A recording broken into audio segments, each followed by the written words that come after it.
আজকে আমার আলোচনার বিষয় অনিদ্রার হোমিওপ্যাথি চিকিৎসা। দেশের এবং প্রবাসী ভাই বোনদের প্রতি সালাম। আসসালামু আলাইকুম। অনিদ্রা একটি কঠিন রোগ এবং খুবই খারাপ একটা রোগ। এই রোগে যারা ভুগে থাকে তারা নিজেকে তিল তিল করে শেষ করে দেয়, অর্থাৎ শেষ হতে থাকে। এখন ছোট বড় অর্থাৎ দেখা যায় যে যারা স্কুল কলেজে পড়ছে তারা মধ্যবয়সী এবং বয়স্ক সবাই প্রায় অনিদ্রা রোগে ভুগে থাকে। আর অনিদ্রা রোগে ভোগার বিভিন্ন কারণ রয়েছে। তো প্রধান যে কারণ এখন বর্তমান দেখা যাচ্ছে, এটা সবার ক্ষেত্রে হচ্ছে, ছোট, মধ্যবয়সী এবং বৃদ্ধ বয়সী সবার ক্ষেত্রে দেখা যাচ্ছে এটা মোবাইল। মোবাইলটা এমন একটা মাধ্যম হয়ে দাঁড়িয়েছে যে মাধ্যমে সবাই এখন আসক্ত। তো এই মোবাইলটা হতে হবে অবশ্যই টাচফোন। টাচফোনে বিভিন্ন ভিডিও দেখছে, বিভিন্ন প্রোগ্রাম দেখছে। এখনকার দিনের যে প্রোগ্রামগুলো ইউটিউব চ্যানেল, টিকটক, যে যে চ্যানেলে একটু সুখের কোনো বিষয় থাকে, কোনো কিছু নেশা করার মতো একটু বিষয় থাকে, সেই চ্যানেলগুলোর প্রতি সবাই এখন আসক্ত হয়ে যাচ্ছে, যেখানে একটু রোমান্টিকতা থাকে। তো সারাদিন কাজ শেষে যারা স্টুডেন্ট থাকে তারা পড়াশোনার ফাঁকে ফাঁকে কিন্তু দিনের বেলাতে এগুলো দেখে। যারা কলেজ অফিসে চাকরি করে তারাও ওই অফিসের ফাঁকে ফাঁকে এটা মোবাইলে বিভিন্ন প্রোগ্রাম দেখতে থাকে। বয়স্ক যারা এরা মোট কথা একটা আসক্ত হওয়ার মতো। সর্বশেষ এরা কি করে, যখন রাত ঘুমোতে যায় বেডে গিয়েও এই প্রোগ্রামগুলো দেখতে থাকে। দেখতে দেখতে কখন যে তাদের মানে রাত শেষ হয়ে যাচ্ছে এটা তারা বুঝতে পারে না। তো এমনিতে শরীর সাধারণত 6 থেকে 8 ঘন্টা ঘুমানোর নিয়ম, তাহলে শরীর ভালো থাকে। তো এখনকার দিনে মনে হয় 3 থেকে 4 ঘন্টা ঘুম হয় কিনা সন্দেহ। তাহলে অনিদ্রার প্রধান কারণটা এখন হচ্ছে মোবাইল ফোনে আসক্ত হওয়া। বিভিন্ন রোগ শোধ এবং ওষুধের পার্শ্ব প্রতিক্রিয়া ইত্যাদিও অনিদ্রার একটা কারণ হয়ে থাকে। মানসিক টেনশনের থেকে অনিদ্রার কারণ হয়ে থাকে। আবার দেখা যায় অতিরিক্ত মশলা জাতীয় খাবার, দুধ, ডিম অতিরিক্ত খাওয়া, অর্থাৎ প্রোটিন যেটাতে থাকে, অতিরিক্ত ফ্যাট, এইসব খাবার খেলে অনেক সময় কিন্তু ঘুম হয় না, সঠিকভাবে ঘুম হয় না।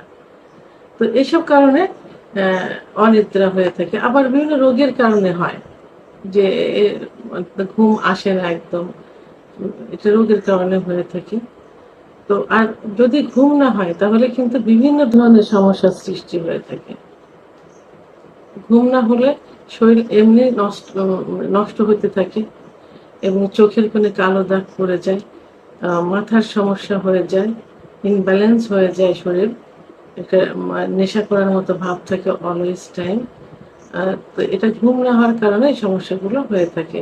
হাত পা মাথা জ্বালা পোড়া করতে থাকে এবং একটা সময় দেখা যায় যে মাথা প্রচণ্ড ব্যথা অনুভব হয়। তো এগুলো ঘুম না হওয়ার কারণ। আর এই সমস্যার জন্য অনেকে দেখা যায় যে বিভিন্ন ওষুধ সেবন করে থাকে, বিভিন্ন ওষুধ। এটা সেক্সুয়াল যেমন অন টাইম ট্যাবলেট ব্যবহার করে, ঠিক সেই রকমের কিছু চিকিৎসা আছে যে চিকিৎসাতে কিছু ওষুধ ট্যাবলেট দেয় যে খাবে ঘুম হবে। তো এটা কিন্তু সে নেশা করার মতো হয়ে যায়। নেশার প্রতি ধূমপান, মদ্যপান যেমন নেশা, এই যে যে ঘুমের ট্যাবলেটগুলো দেওয়া হয় এটা এক ধরনের নেশাতে পরিণত হয়ে যায়।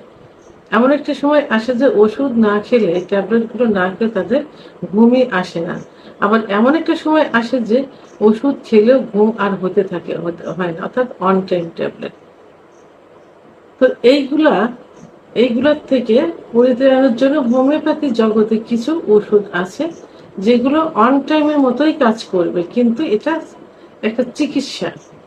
এই ওষুধগুলো খেলে যে কারণে অনিদ্রা আসছে সেই কারণগুলো দূর হয়ে যাবে। অনেকে দেখা যায় যে নেশা করে, নেশা ছেড়ে দিচ্ছে, তারপর যে পার্শ্ব প্রতিক্রিয়া হিসাবে তার ঘুম হচ্ছে না, তখন কি হয়, এই ওষুধ খেলে, হোমিওপ্যাথি ওষুধ খেলে এটা আস্তে আস্তে সেই রোগটা ঠিক হয়ে যাবে, একটা সময় যে পূর্বের মতো হয়ে যাবে, স্বাভাবিক জীবনযাপন করতে পারবে। আচ্ছা, অনিদ্রার বিশেষ যে কারণগুলো এখন দেখা যায়, সেই কারণগুলো হলো যে ঘুম যদি সঠিকভাবে না হয় তাহলে কোষ্ঠকাঠিন্য দেখা দেয়। আর কোষ্ঠকাঠিন্য দেখা দিলে রোগী সারাদিন কিন্তু কষ্ট ভোগ করতে থাকে, পেটে ব্যথা করবে, পেট ফুলবে, মাথা ব্যথা করবে, এবং চোখ মুখ ফুলে যাবে, মুখের চোখ চোখ কালো দাগ এসে যাবে, গলা বুক জিহ্বা শুকিয়ে যাবে, ইত্যাদি কারণগুলো অনিদ্রার কারণে হয়ে থাকে। তাহলে অনিদ্রা কিন্তু খুব কঠিন একটা রোগ। তো এই রোগের থেকে পরিত্রাণ পাইতে হলে অন টাইম ট্যাবলেটের মতো ওষুধ সেবন বন্ধ করতে হবে। অর্থাৎ যে চিকিৎসা নিলে অন টাইম ট্যাবলেটের মতো কাজ করবে, নেশা করার মতো হবে, সেই চিকিৎসা নেওয়া যাবে না। পার্শ্ব প্রতিক্রিয়া মুক্ত হোমিওপ্যাথি চিকিৎসা নিতে হবে। যে চিকিৎসা নিলে যে কারণে এই সমস্যাটা হচ্ছে, সেই সমস্যাটা সমাধান হয়ে যাবে। মানসিক টেনশন হোক, ধূমপান মদ্যপান বাদ দেওয়ার কারণে সমস্যা হোক, যেটাই হোক, সেই নেশাটা কেটে যাবে এবং পরিপূর্ণ একটা চিকিৎসা চলে আসবে। আবার কিন্তু সেই সঙ্গে সঙ্গে ঘুমটা চলে আসবে, অন টাইমের মতোই কাজ করবে, বাট অন টাইম না। তো আমি প্রথমে যে ওষুধটি কথা বলবো, এই ওষুধটি হলো 1 নম্বরে নাক্স ভোম 30। নাক্স ভোম এমন একটা ওষুধ হোমিওপ্যাথি জগতে যেখানে হাজার রকমের রোগ সারাতে সাহায্য করে। যেখানে অনিয়ম থেকে বেরিয়ে এসে সমস্যা হচ্ছে, সেখানে ওষুধটি প্রয়োগ করলে সমস্যার সমাধান হয়ে যাবে। আর এই যে অনিয়মের কারণে, পার্শ্ব প্রতিক্রিয়ার কারণে যে সমস্যাটা হচ্ছে, সেই ক্ষেত্রে নাক্সভোম 30 সব থেকে ভালো কাজ করে থাকে এবং সমস্যার সমাধানের জন্য সবগুলো ধাপ পার করে সঠিক একটা রাস্তা দেখিয়ে দিবে। তা এই নাক্সভোম 30 ওষুধটি রাত্রে সেবন করলে সব থেকে ভালো কাজ হয়। অর্থাৎ রাত্রে খাবারের পর এটা সেবন করতে হবে, 2 ফোঁটা জিহ্বার উপর দিয়ে সেবন করতে হবে। 1 মাস পর্যন্ত সেবন করা যেতে পারে ওষুধটি। তাহলে যত রকম অনিয়মের কারণে অনিদ্রা আসছে, সেই অনিদ্রার প্রধান একটা ওষুধ হলো নাক্সভোম 30। নাক্সভোম 30 কখন খেতে হবে? রাত্রে খাবারের পরে 2 ফোঁটা জিহ্বার উপর দিয়ে খেতে হবে। অবশ্যই জার্মানি ওষুধ হতে হবে এবং 1 মাস সেবন করতে হবে। 2 নম্বর যে ওষুধটি, সেটি হলো প্যাসিফ্লোরা। এই ওষুধটি কিন্তু সেই অন টাইমের মতো কাজ করে থাকে। অন্যান্য চিকিৎসা যেমন ট্যাবলেটে ঘুম আসিয়ে দেয়, এই ওষুধটি সেবন করলে অল্প সময়ের ভিতরে ঘুম চলে আসে। ওষুধটি 10 ফোঁটা ঠান্ডা পানি সহ দিনে 3 বার সেবন করতে হবে, খাবার আধা ঘন্টা আগে অথবা আধা ঘন্টা পরে। ওষুধটি রাত্রে যখন খাবারের সময় হবে, রাত্রে সেবন না করে আপনার রাত্রের একটু আগে, অর্থাৎ সন্ধ্যার পরে সেবন করবেন। তাহলে অল্প সময়ের ভিতরে ঘুম চলে আসবে। রাত্রে দেখা যাবে যে 9টা-10টার ভিতরে গভীর ঘুম চলে আসবে। তাই এই ওষুধটি 1 মাস পর্যন্ত সেবন করতে হবে। পরবর্তীতে প্রয়োজন অনুসারে বাড়িয়ে নেওয়া যেতে পারে। 3 নম্বর যে ওষুধটি, সেটা হলো কফিয়া ক্রুডা।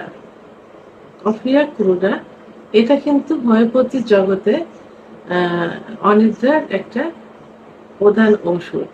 যেখানে দেখা যায় যে মাথা ব্যথা করছে, হাত পা ঝিমঝিম করছে, অস্বস্তি লাগছে, সেখানে কফিয়া ক্রুডা খুবই ভালো কাজ করে থাকে এবং অনিদ্রার নাম করা একটা ওষুধ প্যাসিফ্লোরা এবং কফিয়া ক্রুডা। এই ওষুধটি 10 ফোঁটা ঠান্ডা পানি সহ দিনে 3 বার সেবন করতে হবে, খাবার আধা ঘন্টা আগে অথবা আধা ঘন্টা পরে। এটা 1 মাস সেবন করতে হবে, পরবর্তীতে প্রয়োজন অনুসারে সেবন করা যেতে পারে।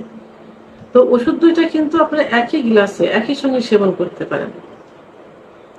অর্থাৎ সকালে, দুপুরে, রাত্রে আধা গ্লাস পানির ভিতরে 10-20 ফোঁটা ওষুধ একসঙ্গে সেবন করতে পারেন এবং রাতের ওষুধটা সন্ধ্যার পরে খেয়ে দেবেন। আরেকটা ওষুধ বলবো বায়োকেমিক। আসলে বায়োকেমিক এই ওষুধ ট্যাবলেটটি হলো ট্যাবলেট ক্যান্ডিফস। ক্যালিফাস ওষুধটি অর্থাৎ ট্যাবলেটটি এমনই কাজ করে থাকে যেখানে ব্রেনের উপর কাজ করে থাকে, স্নায়ুতন্ত্রের উপর কাজ করে থাকে এবং ব্রেনকে সুস্থ রাখতে সাহায্য করে থাকে। তো ঘুমের ওষুধের সঙ্গে হোমিওপ্যাথি যে ওষুধগুলোর সঙ্গে ট্যাবলেট ক্যালিফাস যোগ করলে খুব দ্রুত ভালো রেজাল্ট চলে আসবে, মস্তিষ্ক ঠান্ডা রাখবে এবং দ্রুত ঘুম চলে আসবে। ক্যালিফাস 330X অর্থাৎ 30 শক্তি সেবন করতে হবে। এটা 8টা করে ট্যাবলেট দিনে 3 বার চুষে খেতে হবে। খাবার পর অবশ্যই কুসুম গরম পানি সেবন করতে হবে। কুসুম গরম পানি সেবন করলে বায়োকেমিক ওষুধের রেজাল্ট ভালো আসে, এই ট্যাবলেটের রেজাল্ট ভালো আসে। তো সেক্ষেত্রে ওষুধটি সকালে, দুপুরে, রাত্রে 8টা করে চুষে খেতে হবে। 1 মাস সেবন করা যেতে পারে। তবে এই ওষুধটি অর্থাৎ এই ক্যালিফাস ট্যাবলেটটি ব্রেনকে সুস্থ রাখার জন্য দীর্ঘদিন পর্যন্ত সেবন করা যেতে পারে। অর্থাৎ মাঝে মাঝে সুস্থ হয়ে যাওয়ার পরে মাঝে মাঝে এটা ব্রেন ঠান্ডা রাখার জন্য, স্কুল কলেজের ছাত্র ছাত্রীদের জন্য ভালো কাজ করে থাকে, স্মরণ শক্তি বৃদ্ধি করে এবং বৃদ্ধদের জন্য এক কথায় বলতে গেলে সবার ক্ষেত্রে ক্যালিফাস ট্যাবলেটটি খুব ভালো কাজ করে থাকে। তো বন্ধুরা, আমি যে ওষুধগুলোর নাম বললাম, এই ওষুধগুলো যাদের অনিদ্রাতে এমনি হয় না, বিভিন্ন কারণে হয়ে থাকে, সেই কারণগুলো সমাধান করতে হবে এবং এই ওষুধগুলো সেবন করতে হবে। এটা কিন্তু অন টাইমের কাজ করবে না, পুরো চিকিৎসার কাজ করবে, পুরো চিকিৎসা হয়ে যাবে। এই ওষুধগুলো সেবন করতে পারেন। তো আমার ভিডিওটি সম্পর্কে যদি কোনো মতামত থেকে থাকে অবশ্যই কমেন্টসের মাধ্যমে জানাবেন। আর ভিডিওটি ভালো লাগলে লাইক, কমেন্ট, সাবস্ক্রাইব করে আমার সঙ্গে থাকুন। আল্লাহ হাফেজ।